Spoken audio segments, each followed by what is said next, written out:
If Kaepernick's message in his new graphic novel was about how much he loved America, how blessed he was to have such selfless adoptive parents, you know, he wouldn't be rich, and he wouldn't have his own publishing company or a Netflix deal. And that's the angle. Joining me now is Florida Congressman Byron Donalds and Horace Cooper, co-chair of Project 21. Congressman, again, Kaepernick is just the vessel, the most recent vessel for the left's, poisonous hatred that they're pouring into this country.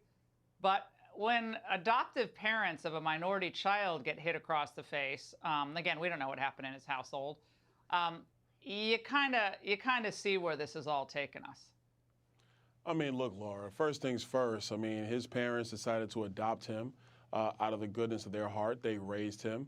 Part of his success being an NFL quarterback is part of what they did, instilling and nurturing in him in his life. I just couldn't imagine, doing that to somebody who raised you. I think about my mom. My mom said a lot of tough things to me growing up about how I'm supposed to comport myself and carry myself as an individual in America. And so to write a book about that, I just couldn't get there.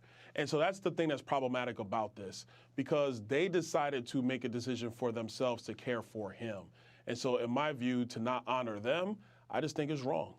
Yeah, it's an anecdote in a graphic novel about his life. But Horace, the point is, the theme that America is racist sells in publishing companies, including Kaepernick's own publishing company, but it sells. And by the way, he used another interview yesterday to display his utter contempt for the white culture. Watch. To really take hold of my blackness and do it in a way that I was proud of and I was excited about. And the difficulty with that is being in white culture. So it's trying to navigate that while having a white family and being in a predominantly white community and trying to find ways to make sure that my identity and my blackness isn't stripped from me. Horace, a lot of navel gazing going on here.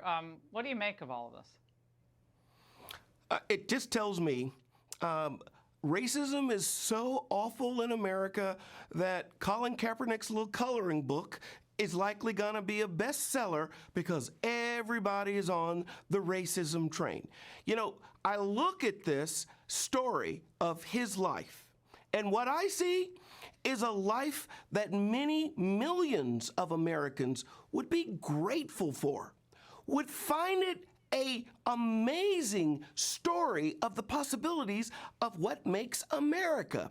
Here's a man who is living a life where parents do the very kinds of things that they do every single day. We call these loving parents to make it possible for you to be a success.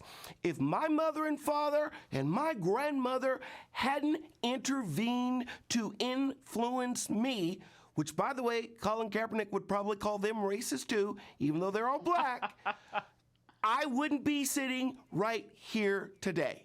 You got Prince Harry, you got Colin Kaepernick, two super privileged people complaining about how they grew up. Amazing. Congressman Donalds, you think of what's happened to our inner cities, especially our schools, at the hands of the party that Kaepernick is most closely aligned to, obviously the left, the Democrats. That's the real carnage in America. I mean, he grew up in a privileged community. Good for him. Parents, I don't know them, but gosh, he seemed like he was very appreciative of them for most of his career. But he has to sell a book and a comic book and a Netflix special, and suddenly, they might as well be wearing, white hoods. But what do you make of this obsession with victimology and selling victimology to young people? Is it not a very cynical view of this country? It absolutely is. But real quick, Laura, I'm coming back to one thing. I remember my own mother talking about different hairdos and hairstyles, cornrows and the like. And she was like, no, you can't do that. This is the way you're going to carry yourself. That's how you're going to do your hair and all that stuff. It's going to be nice. It's going to be cut nice. And that's what you're going to do. Now, to the victimology from the left, this is one of the things that's a real cancer in our country. Because the ills of our past are what they are. The civil rights movement is the thing that everybody should study, all the fights, all the struggles. But to try to weaponize that into the minds of young black kids today who are in a far better position than any era of black individuals in the history of our country is outrageous. That's right. And it is a defeating proposition for these young people because it doesn't help them understand to fully take into account their own agency with all the opportunities they have in America today. I think it's destructive of the country. Yeah.